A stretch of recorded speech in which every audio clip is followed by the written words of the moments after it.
what are the corporations looking for? Is there one thing in your mind where, Lori Zoss, Kraska is saying to herself, I think that they're going to be looking for this type of nonprofit now based on this group of challenges that's occurred worldwide? Well, I'll tell you something very interesting that happened in 2020 besides the pandemic. And it didn't get a lot of attention because of the pandemic. Fortune 1000 companies were spending a lot of money bringing on chief diversity officers, chief sustainability officers, vice presidents of accessibility.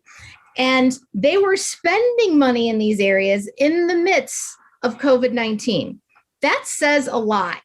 And it says that not only do they want to be front and center in areas like diversity, equity, inclusion, and accessibility, but in putting these people in these high-level positions, they want to work with other community organizations that can help them in their mission to help those areas. So right now, anything with DEI and accessibility and sustainability is really, really of interest to larger organizations. And that is a huge project I've been working on with many of my clients on how do you align yourself with corporations and those types of decision makers, because they're a little different than the typical decision maker that's in marketing or even in philanthropy. These are people that are super, super stoked about what they do. They're so passionate, and sometimes they're easier to get access to, which is great.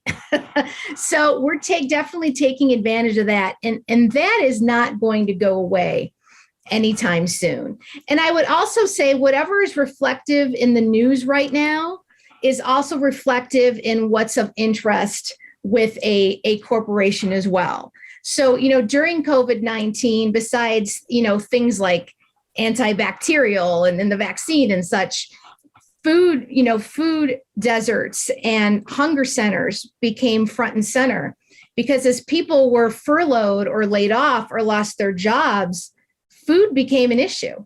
So during COVID-19, there was quite an interest in corporations helping hunger centers or helping food centers. So just kind of watch what's going on in the news, because sometimes larger corporations will definitely adapt their interests based on what's happening in the world.